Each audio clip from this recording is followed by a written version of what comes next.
Hi friends, ఇవాళ China గ్రాస్తో జున్ను కడ్డీ ఎలా తయారు చేయాలో చూద్దాము. దీనికి కావాల్సిన పదార్థాలు ఫస్ట్ ఇలా ప్యాకెట్ దొరుకుతుంది మనకి, చైనా అగర్ గ్రాస్ అని చెప్పి చైనా గ్రాస్. దీనికి కావాల్సిన పదార్థాలు జీడిపప్పులు కొంచెం, నెక్స్ట్ పంచదార, ఇది మిక్సీ పట్టుకున్నాను తొందరగా కరిగిపోద్దని చెప్పి. నెక్స్ట్ ఇది ప్యాకెట్లోది కొంచెం చైనా గ్రాస్, ఇది చైనా గ్రాస్ ఉంటుంది. ఇది మొత్తం 1 లీటర్ పాలకి సరిపోద్ది. నేను హాఫ్ ప్యాకెట్ తీసుకున్నాను. ఇప్పుడు తయారీ విధానం చూద్దాము. ఈ చైనా గ్రాస్ని ఒక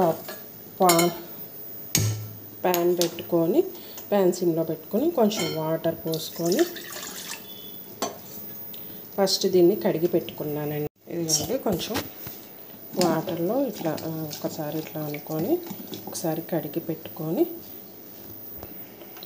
కొంచెం వాటర్ పోసుకొని దీంట్లో కడిగి పెట్టుకున్న మనం చైనా గ్రాస్ని వేసేసుకొని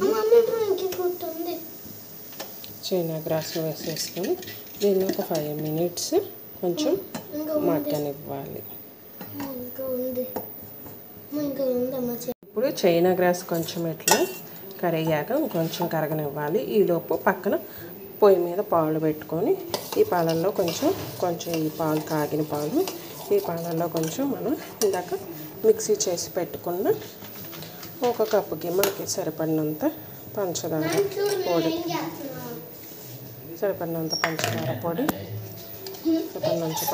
పొడి వేసుకొని ఒకసారి కలిపేసుకోవాలి. పంచదార పొడి వేసాను కాబట్టి కొంచెం తొందరగానే కరుగుద్ది.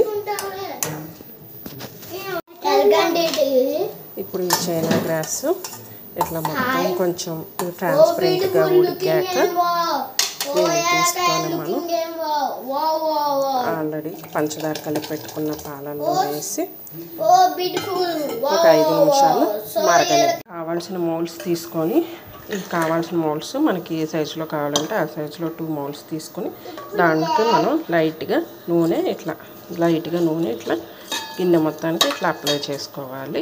మనకి ఏ మౌల్డ్ కావాలంటే ఆ మౌల్డ్లో, మనకి ఇష్టమైన మౌల్డ్లోకి ఇట్లా నీట్గా అప్లై చేసుకోవాలి. నెయ్యి అప్లై చేసుకున్నాక ఆ మిశ్రమాన్ని దీంట్లో పోతాం.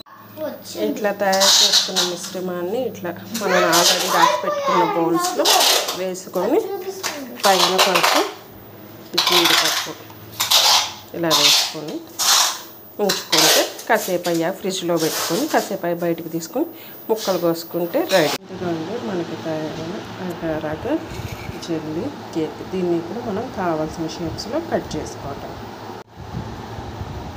ఇదిగోండి ఫైనల్గా తయారైన అగర్ కేక్.